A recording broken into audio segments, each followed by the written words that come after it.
let us proceed. We are at the bottom of the hour. Let's get started. So this topic arose, and we'll talk about the genesis of it. But today's topic is all about content, and not just content, but how to get reluctant content owners to do their job. Right? It's a challenge we face all the time.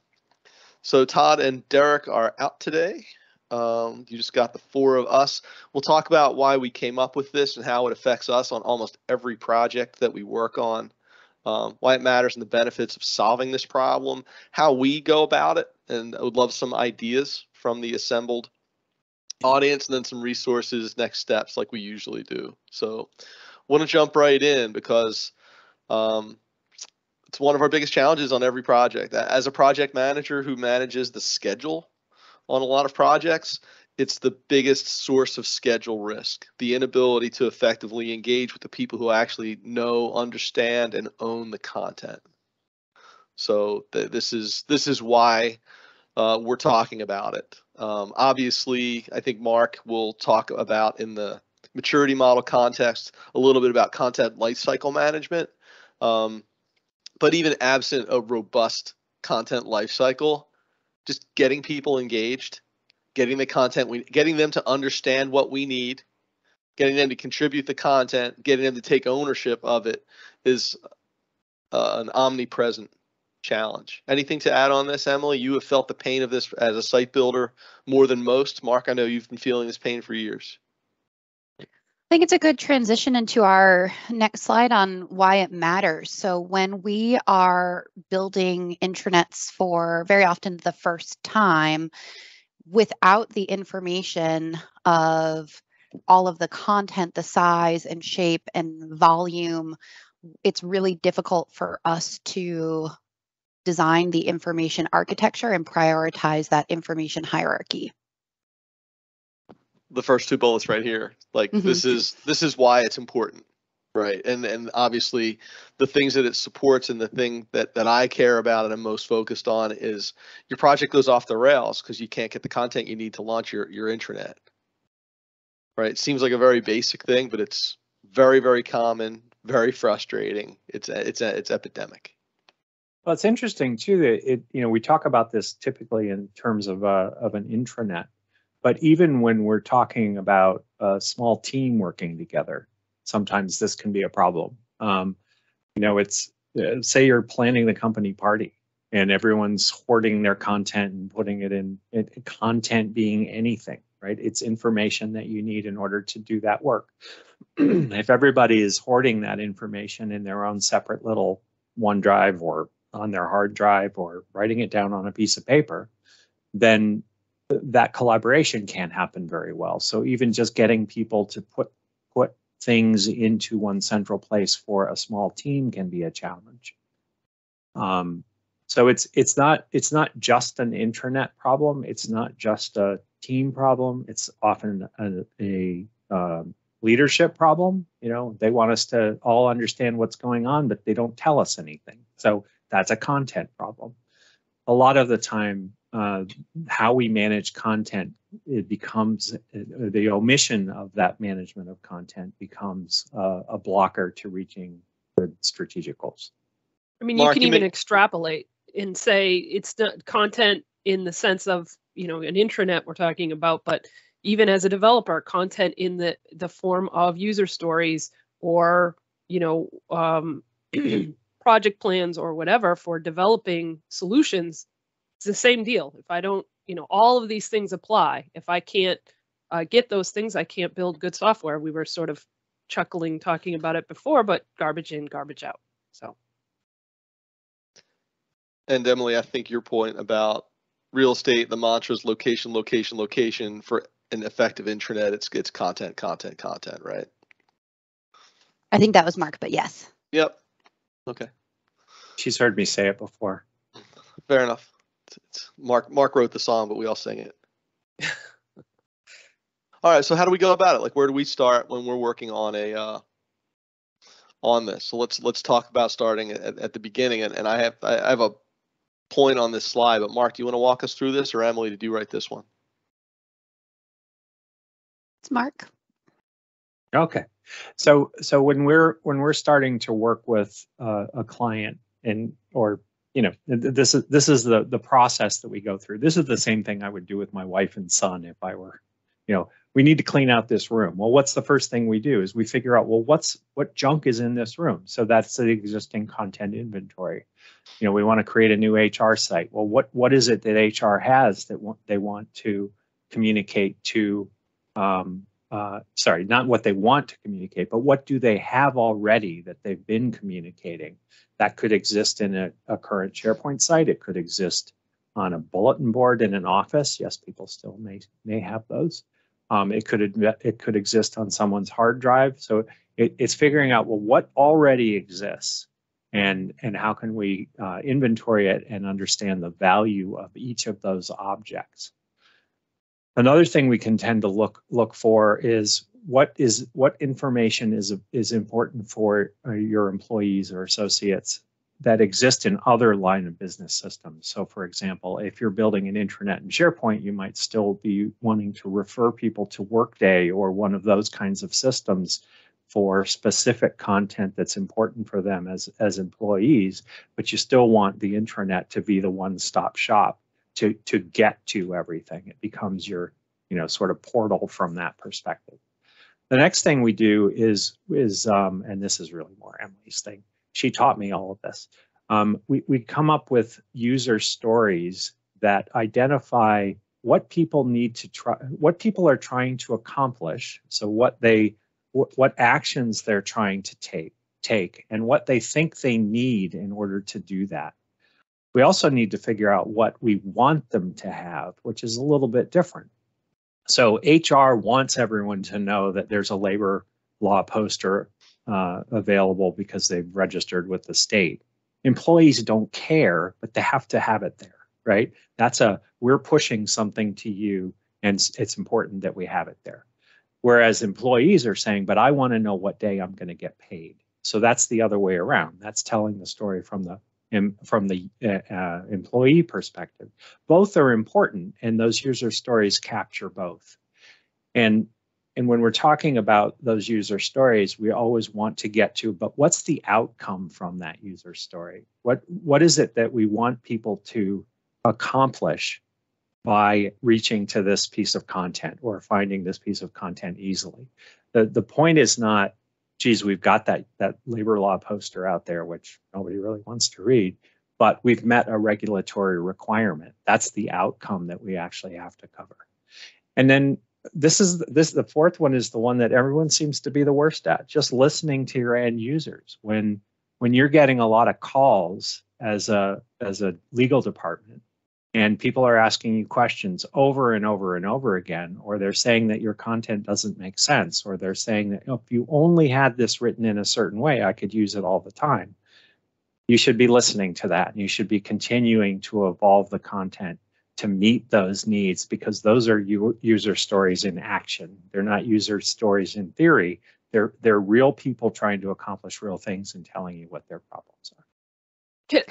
Greg had made the comment, same content in multiple places. I think that's a really sort of segues a little bit in that we talk about the source of truth often for our content. And I mean, I definitely think about it as far as like building software integrations. Where's my source of truth for the information? I want to have one source of truth for some pieces of information, so that we're not duplicating it, thereby potentially getting it out of sync, unless there's a performance reason or blah, blah, blah. We could argue that. But I think that's the same here, right? If we have to surface content in multiple places, how do we go about thinking about that, and how do we go about organizing it? Can I raise a point on this slide about where things go wrong in our experience? I think when we're usually hired or contracted with an IT organization, and they are very keen to use their tools that they have to do the existing content inventory, where that I believe should sit is behind the user stories, which tells us why we're doing what we're doing. I really feel like the user story should be the first priority here. But a lot of people start with the existing content inventory because they can. It's easy to measure. They can go find the stuff, and it's not easy to do. It's true. It's tedious, and it takes a lot of work. but it feels like that's a doable thing to a lot of people, where user stories actually require research, interacting and engaging with humans on the other end of it, and really understanding the business. So it tends to get short shrift on most of our projects. Would you agree that that's the case? Yeah, can, I would. Because Sorry, go ahead, Mark. Em. It tends to feel a little too hypothetical for people, or too abstract. Mm-hmm. So sometimes we'll try and make it more tangible. Like, what are the phone calls you're getting? Keep a log for a week. Those are your user stories. Mm-hmm. What content are you emailing people over the course of that week? Those are your user stories. So it doesn't have to be as sort of abstract as it can seem. I mean, Emily and I have had done the user stories speech with clients where you can see them all sort of glossing over, on the call, because it just doesn't really mean anything to them. So we tweak the concept to try to fit the people we're talking to. Sorry, go ahead. Oh, those are all the points that I was going to make. Thanks. I think those are underappreciated in general as we work through these projects like this. So this is a typical site build timeline that we might work through with a client. And I think the crucial part is the blue swim lane and the purple swim lane, in terms of making it really clear up front for your site owners, your content owners, what their obligations are during this time frame. And I have more about this in a project management piece.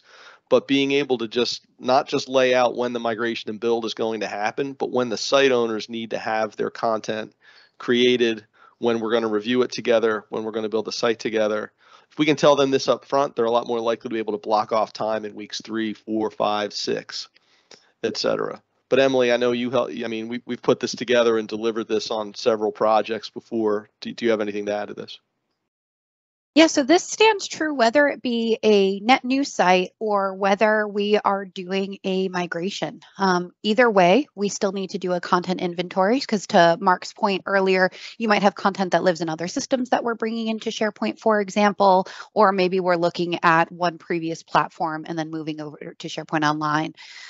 I think that very often when we meet with a site owner, they think of themselves as someone who's going to say kind of like yes and no throughout the project to content. They don't necessarily realize that being a site owner means you are a content owner. So you are responsible for all of the stuff on all of the pages. We build the containers that they go into. So one of the most important parts of a project is to figure out who is the actual owner of that content and make sure that they have authority in the project to write, create, and deliver it as well. Because very often we find that after you do that content inventory, when we look back at those user stories, there is content creation needed as well, because there's likely gaps.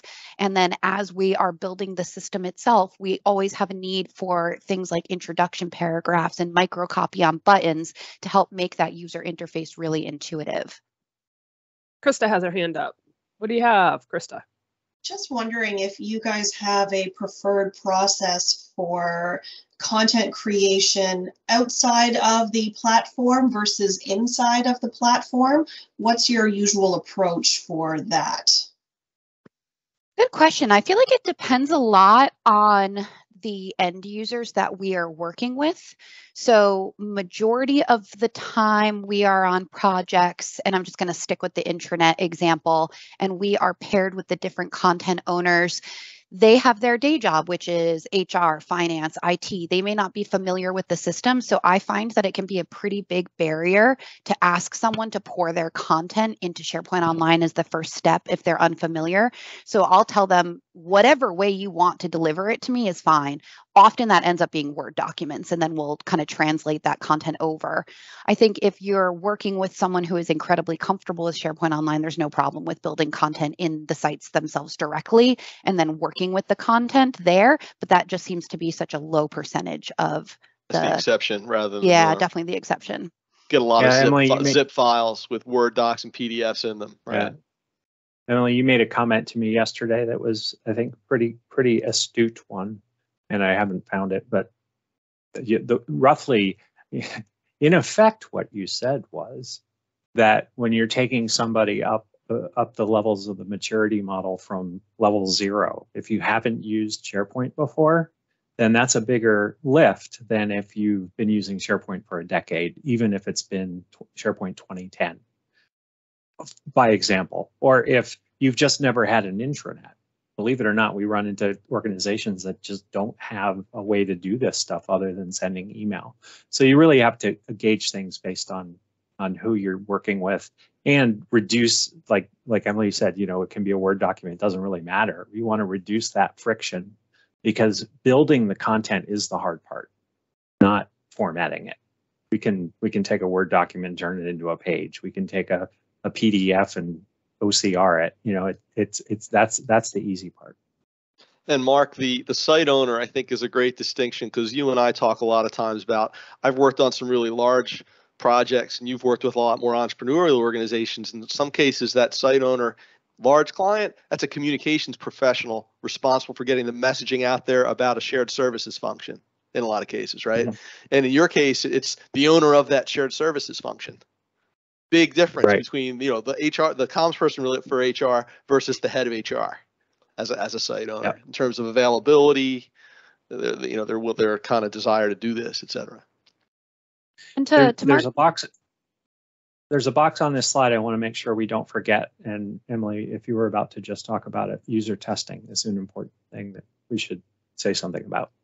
Oh, I wasn't, but we should definitely talk about that too. I was going to reference, kind of continue on your comment around the maturity. One big piece that we focus on between getting the content and putting it onto SharePoint Online is reformatting it so people can read it online, and reading for the web is so different than reading in print. So I don't think it's really reflected on this slide at all, but there's a big translation of that content. And when we are working with clients, I can absolutely reformat your content and tweak instructions and help you with good microcopy, but I can't create that base content. I don't know how your HR team talks about benefits and what that messaging is. So I think one thing that's really important is, even if the content is not ideally formatted, just having anything to start with so we can start making those iterations is important. And to Mark's point about user testing, we've been doing this a lot this month with a couple of our clients, which is really exciting. We take those initial user stories, and then we have people enter the sites and just watch how they're able to accomplish those tasks or not. And so often we find that people can navigate to the content, but then sometimes that content, the instructions aren't clear. They're not removing friction from them going to another complementary system.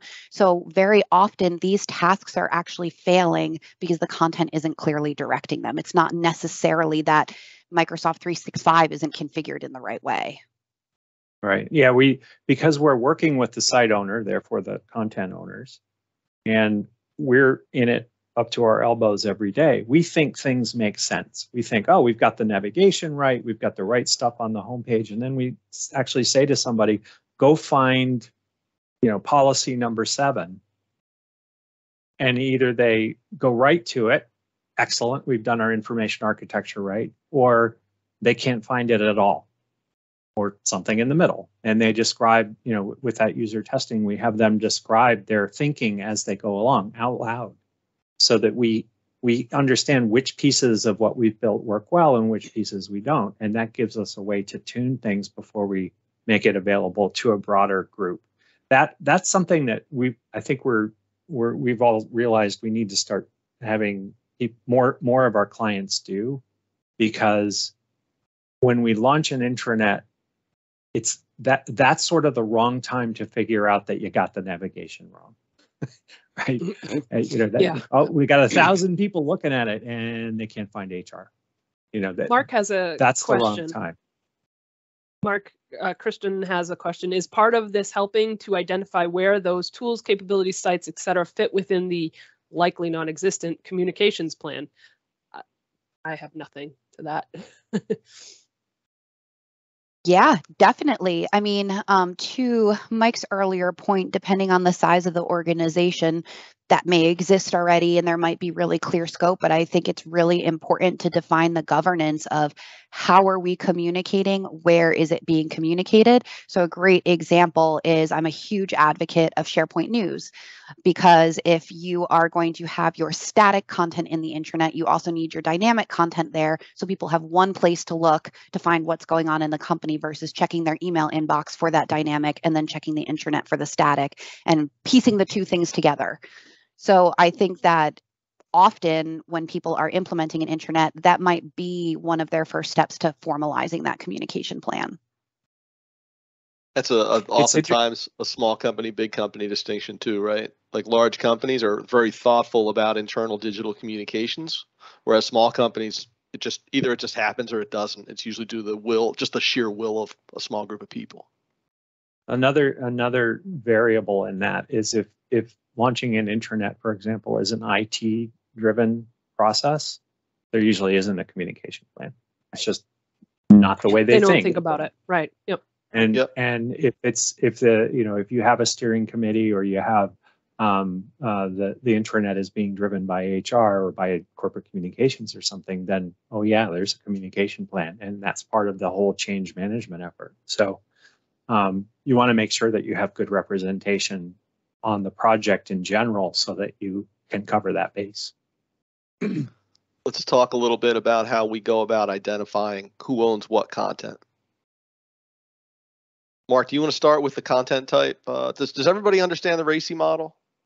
Mm-mm. I don't. It's interesting when I bring up the RACI model, a lot of people will go, "Oh yeah," and then I say some more stuff, and then, I've never heard of that.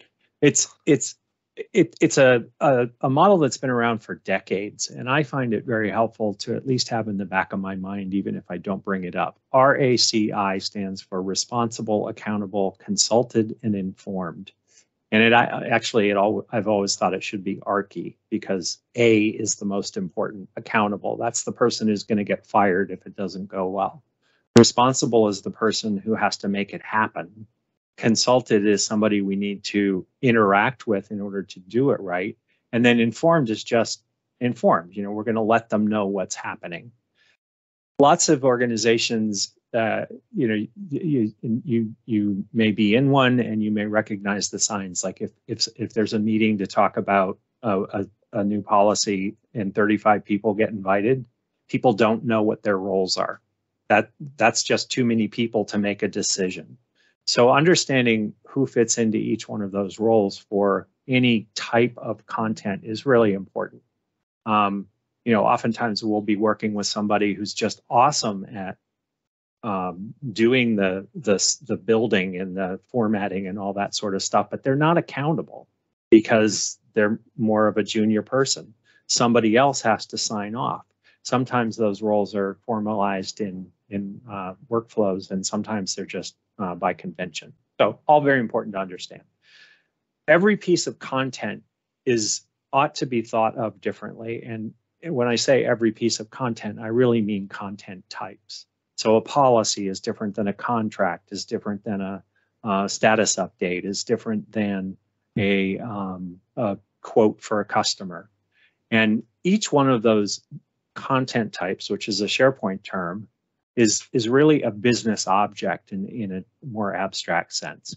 And inside your business, you think about each one of those things differently, even if you don't realize it. And so for each of the different kinds of content, whether it's going into an intranet, in a team site, in an interaction with a vendor on the outside, in the email, you need to think about, well, what's the right format for this thing? Like if I were going to send you a quote to sell you something and I just wrote it inline in an email, that would feel sort of wrong, right? But if I attached a formal document, then your purchasing department would feel like that made sense. So what format is the best way to display something so that people can make the most use of it and it feels right? What metadata do we need for that thing? So back on the intranet side of things, maybe you're building a knowledge base about your products. Well, you have to tag each piece of content, whatever format it's in, either a page or a document or a list item or whatever, with the product or products that it refers to, or else nobody's going to find it. What's the life cycle of that piece of content? A contract lasts as long as it's in force, whereas a status update's really important for the week that you've sent it, and then after that, it's probably not that important. So the life cycle varies based on what type of content it is. And then what, in the end, you may be thinking about retention. And that can be formal, using the retention center, labels and formal mechanisms that the platform provides, but also just, is it still right? You know, HR is always a great example. You know, we've got the benefits documents up there for the last 12 years. Well, if I search for health insurance and I find the one from 9 years ago, is that helpful to me? No, it's not. In fact, it might steer me in the wrong direction and make me think my insurance is really cheap. So we want to make sure that we're retaining things for the right reason and paring out the stuff that shouldn't be there. So again, formal or informal. And then all that content ownership that we talked about earlier has to be aligned with the goals that we have for each of those types of content. And I would extend that a little further too, that I think one of the biggest challenges I see is that a content owner, let's say someone that works in HR, they have what they consider their day job, which is in their job description and their roles and responsibilities. And managing content on SharePoint Online is not in that list. So that puts all of that work at high risk, not only for them personally, but for the organization. So whether you are aligning these goals of what you're working on with your intranet with people's individual roles and responsibilities, also company goals. So if we're saying that it's really important that we increase our transparency and we want the project management team to have a SharePoint communication site, then them building that and communicating the decisions that are being made supports that company business goal. Also build it into their roles and responsibilities so they can get measured against the success of that. Otherwise, it's going to be something that's never on their priority list. They're doing it as a favor. Yeah, and that's not the expectation, right? We come in second place every time. Incentives always lag the work effort by at least a year, because it's very hard to change people's incentives. So if you're changing their role and you're not incenting them for it, guess what? They don't do it. All right, we got 3 minutes left, so I'm going to rip here a little bit. There's some tactics we use and that we see used successfully. Mark alluded to the communication plan, communicating to folks what's coming and what's needed, chunking out and sequencing the efforts like we showed on that diagram. This happens first, then this happens, then this happens. They can know in week 1 what should happen in week 4. And if they don't deliver their stuff due in week 3 until week 5, they know they're going to push out by 2, et cetera. So being able to show that early, super helpful.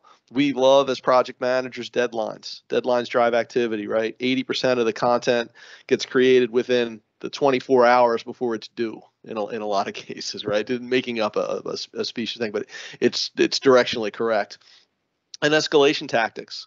The sponsors, and if you have a steering committee on the engagement, we'll talk about steering committees in a future Asks and Praxis, but going to those sponsors, the people who have incentive comp at risk if this project doesn't go on the timeline or the quality or the scope that it needs to. It's kind of a last resort. You don't want to come in over the top and alienate people right on the get-go, but at some point, people need to be held accountable, as we talked about in that RACI. So couple tips to make sure of. If you're a vendor and you're doing client work like this, put estimates of effort from content owners that you're going to need into either your plan once you're engaged, or better yet, your statement of work up front. We'll do 100 hours of work for you. That's going to require 250 hours of work from your team. The sooner they know that, the more likely they are to hit that. Definitely launch in waves. That's the chunking out. And if you've got templates and examples of great content and you can codify those, definitely it accelerates your path there too. Let's keep going. Let's talk about the life cycle. I think, Mark, the main thing with the life cycle that we've mentioned many times, it's like painting a bridge, right? As soon as you're done painting it, start again, because the intranet's never done. It's a living, breathing source of content, which is always dynamic and always changing for people. The other one that I use just to explain the weird imagery a little bit is the farmer and field analogy. This idea that after we plant the seed, we're not done, right? We still need to weed and water and harvest and then till the soil next year and keep going. So as we have more fields, i.e. more SharePoint sites, we have more work to do. And the content owner work isn't done when the project ends, like 6 months hence, 1 year hence, whatever that cycle is to review and refresh that content. Absolutely crucial. In some organizations, that's driven by a records management function, but it's just a good practice in general to institute. And Emily, you did this as a platform owner, and you would be the one actually prompting site owners saying, hey, don't you have open enrollment coming up? Your site doesn't reflect any of that. And of course, that really nice way that you would do where you're actually skewering them by saying it, but you're doing it kindly. They don't even notice. Right. Anything else on lifecycle to touch on? We're just about out of time, so I want to talk to people about the resources and the next steps. We good? Yep. So obviously we lean on the maturity model a lot, and there's some really great stuff around content management and communication competencies in there. The RACI guide is in there, and Emily, I think we plugged you were writing for the web course through the Sharing is Caring community for folks used to writing documents, but maybe not used to writing for the web. Some key differences there that you could get smart on really quickly. And that's, I think, Emily, is that asynchronous, or is it recorded in asynchronous, or you have to actually show up? And it is live and interactive and hands-on. So exciting. There's a custom playlist. I highly recommend it. It's going to be a great time. All right. Couple of live sessions coming up, September, October timeframe. Next time, we're going to look at this from the content owner point of view. I'm a content owner. I'm a site owner. How do I get better at it? What are some of the things that Simpraxis would give me a gold star if I do on my report card? So looking at it today from kind of the project manager and the project site builder point of view, let's go back and look at this from a content owner point of view in a couple of weeks.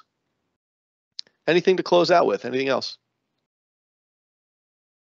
Nope, I think we got it. Thanks, everybody. Thanks, AC. Love the content debt metaphor. Super solid. Bye, everybody. It's true. Thank you, everybody. It's true. It is.